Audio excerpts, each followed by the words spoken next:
तो मेन अभी जो हमने चिन्हित किए हैं काम, जिन पे हम तुरंत रूप से काम करना चाहेंगे, एक तो हमारा लघु सचिवालय की नया जो स्थान हमें आवंटित अभी नहीं हुआ है, हमने करीब 50 करोड़ जमा करा चुके हैं हम हरियाणा शहरी विकास प्राधिकरण में। 24 एकड़ ज़मीन हमें मिलनी है। हुड्डा ने हमारे लिए चिन्हित कर दी है, ईयर मार्क कर दी है।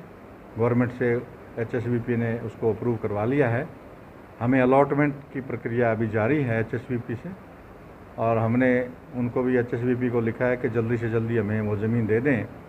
इन द मीन टाइम हमने पैरेलली अपनी मिनी सेक्रेटरीट की ड्राइंग बनवा ली है, 4 मंजिल और एक अंडरग्राउंड 5 मंजिल मिनी सेक्रेटरीट की हमारी ड्राइंग लगभग अप्रूवल पे है। चीफ आर्किटेक्ट ने उसको बना दिया है। अभी एफसीआर साहब के पास वो मंजूरी के लिए गई हुई है। उसके लिए बजट के लिए हमने लिखा है और हम डेली प्रयासरत हैं। आज भी हम एफसीआर ऑफिस में सुबह बात हमने टेलीफोन से रिक्वेस्ट की थी कि जल्दी से जल्दी हमें उसका बजट भी दिया जाए ताकि उसका जल्दी से काम शुरू किया जा सके। छोटी छोटी बहुत सी बातें हैं कि हमारा अभी एक म्यूनसिपल कमेटी केवल दादरी है।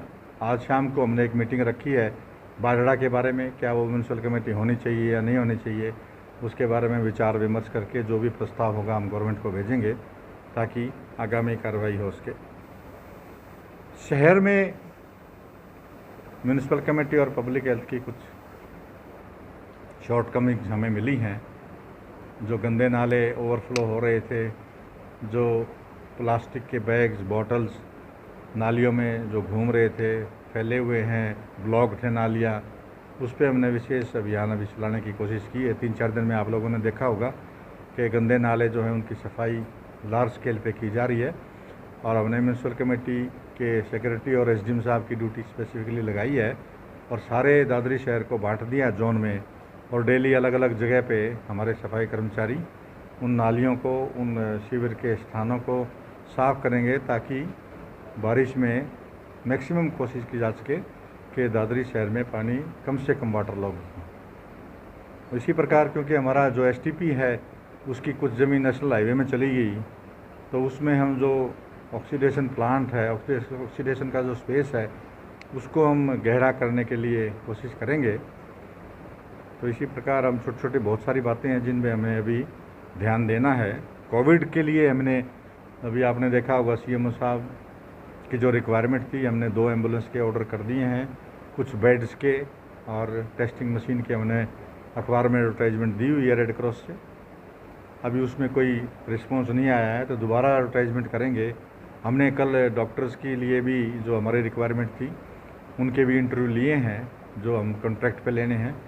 आजकल में हम जितने भी डॉक्टर्स आए हैं, शायद माइक्रोबायोलॉजिस्ट तो हमारे पास आए हैं इंटरव्यू देने के लिए। बाकी डॉक्टर्स, स्पेशलाइज्ड डॉक्टर्स की हम कोशिश कर रहे हैं। अभी हमारे पास इंटरव्यू देने के लिए स्पेशलिस्ट डॉक्टर्स, पेडियाट्रिशियन वगैरह नहीं आए हैं। तो अगले बार हमने अभी ये फिक्स किया है, हर बुधवार को स्टैंडिंग इंस्ट्रक्शन है, कोई भी डॉक्टर आके इंटरव्यू दे सकता है ताकि हम उसको कॉन्ट्रैक्ट बेसिस पे ले पाएँ। और अलग अलग तैयारी कोविड की कि हमें कैसे प्रचार प्रसार से जनता को बताना है, क्या हमारी रिक्वायरमेंट सीएचसी पीएचसी, जैसे आज एक सीएचसी का उद्घाटन किया है माननीय मुख्यमंत्री जी ने, एक पीएचसी का उद्घाटन किया है, उसके अंदर की जो रिक्वायरमेंट है उनको पूरा करने के लिए हम हेल्थ डिपार्टमेंट से, हेड ऑफिस से, अपने रिसोर्सेज से, आम जनता से, सब जगह से हम कोशिश कर रहे हैं, जिला परिषद से, हर जगह से हम कोशिश करके हम ये कह रहे हैं, कोशिश कर रहे हैं कि उसको फुल्ली इक्विप कर पाएँ। कोशिश कर रहे हैं कि जितने बेड की रिक्वायरमेंट है या अन्य रिक्वायरमेंट है, ऑक्सीजन सिलेंडर्स की रिक्वायरमेंट है, वो भी हम सारी चीज़ खरीद पाएँ। जितने बेस्ट पॉसिबल तरीके हम कहीं से फंड्स अरेंज कर पाएँ, उन सब को हम कोशिश कर रहे हैं। इसी प्रकार हमने वन स्टॉप सेंटर और नारी निकेतन के लिए 2.25 एकड़ के करीब हमने पंचायत का प्रस्ताव लेके वो गवर्नमेंट के पास भेजा है। वो काफ़ी दिनों से पेंडिंग था, ताकि जो ऐसी महिलाएं जिनको ज़रूरत है नारी निकेतन या वन स्टॉप सेंटर की, उनके लिए 2.25 एकड़ हमने ईयरमार्क करके गवर्नमेंट को भेज दिया है। उम्मीद करते हैं जल्दी ही वो हमारे पास सेंक्शन आ जाएगी। उसके बाद उसकी निर्माण की प्रक्रिया चालू करके हम वुमेन डेवलपमेंट डिपार्टमेंट उसको टेक ओवर करके अगली कार्रवाई करेगा। छोटी छोटी बातें हैं, हमारे बहुत सारे सभागार हमें चाहिए, हमें बहुत सारी रिक्वायरमेंट रहती है, क्योंकि कंजस्टेड एरिया, हमारे ऑफिस अलग अलग जगह रह रहे हैं, तो इसलिए हम कोशिश कर रहे हैं कि जल्दी से जल्दी जितनी भी कोशिश करके हम बढ़िया कोई जगह मीटिंग के लिए अन्य प्रकार से कर पाएँ। ओल्ड एज होम के लिए हम जगह चिन्हित कर दी है। इसी प्रकार अलग अलग डिपार्टमेंट्स का हम रिव्यू 2 दिन प्रिंसिपल सेक्रेटरी हमारे श्री डी सुरेश जी आए थे, सभी डिपार्टमेंट्स का उन्होंने रिव्यू किया था और हम भी उसका रिव्यू करेंगे। तो हम कोशिश कर रहे हैं कि करीब 100 करोड़ से ज़्यादा के हमारे ज़िले में करीब 110 करोड़ के आसपास की सड़कों का निर्माण जारी है। और हम ये चाह रहे हैं कि बारिश शुरू होने से पहले 1 जुलाई से पहले हम वो पूरी कर पाएँ।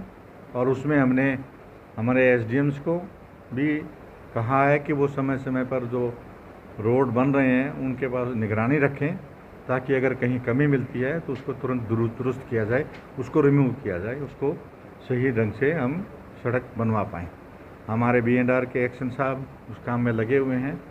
इसी प्रकार इरिगेशन में हम कोशिश कर रहे हैं कि पानी का स्टोरेज के लिए अगर लोहारू कैनाल में अगर कहीं रुकावट आती है तो स्टोरेज के लिए हम कोई बड़ा तालाब बनाएं। जल शक्ति अभियान के लिए हमने जिला परिषद और बाकी सभी की ड्यूटियां लगाई हैं कि अपने वाटर स्टोरेज टैंक बनाएं, अपनी बिल्डिंग्स में अपनी छत चेक करें, छतों में हर जो ना स्कूलों में वाटर स्टोरेज टैंक बने, ताकि छत का पानी को हम बचा सकें। और आम जनता को भी ये करना चाहिए कि पानी को मैक्सिमम बचाएं, अदरवाइज़ हमारे पास पानी की समस्या रहेगी हमेशा। जब तक हम बारिश का पानी नहीं बचा पाएंगे हम सही तरीके से काम नहीं कर पाएंगे। मेन अभी तक यही हमने सोचा है। जैसे जैसे बात आगे बढ़ेगी, जैसे जैसे आम जनता या अन्य बातें आएंगी सामने, आगे की कार्रवाई हम जारी रखेंगे।